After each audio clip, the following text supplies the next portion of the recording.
Friends అందరికీ నమస్కారం అండి. రైతు రుణమాఫీ పైన గుడ్ న్యూస్. మంత్రి తుమ్మల నాగేశ్వరరావు కీలక ప్రకటన అంటూ లేటెస్ట్ అప్డేట్ అయితే రావడం జరిగిందండి. ఆ వివరాలు ఏంటనేది మన వీడియో రూపంలో తెలుస్తుంది. వీడియోని పూర్తిగా చూడండి, కంప్లీట్ ఇన్ఫర్మేషన్ అయితే అర్థమవుతుందండి.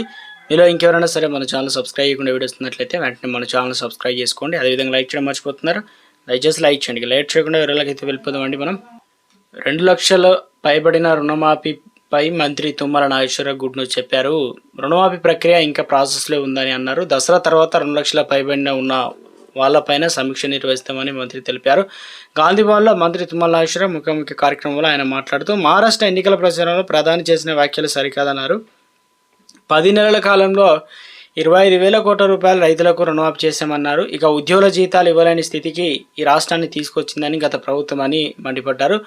అలాంటి పరిస్థితుల్లో కూడా 25,000 కోట్ల రూపాయలు రుణమాఫీ చేశామన్నారు. గత ప్రభుత్వం ఇవ్వని రైతు బంధును కూడా ఇచ్చామన్నారు.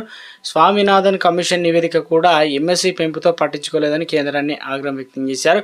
ఇంకా ఏదైతే రుణమాఫీ ప్రాసెస్లో ఉందని దసరా తర్వాత 2 లక్షల పైబడిన ఉన్న రుణాలు సమీక్ష జరుగుతుందని క్లారిటీ ఇచ్చారు. రైతులు ఎవరు కూడా ఆందోళన చెందవద్దని, అధికారంలోకి రావాలనుకునే వాళ్ళు పోయిన వాళ్ళకే ఆందోళన ఉన్నారని, ఇక బీఆర్ఎస్ బీజేపీ సంబంధించి అని చెప్పేసి చురకలంటించే ప్రయత్నం అయితే చేశారు. మొత్తానికి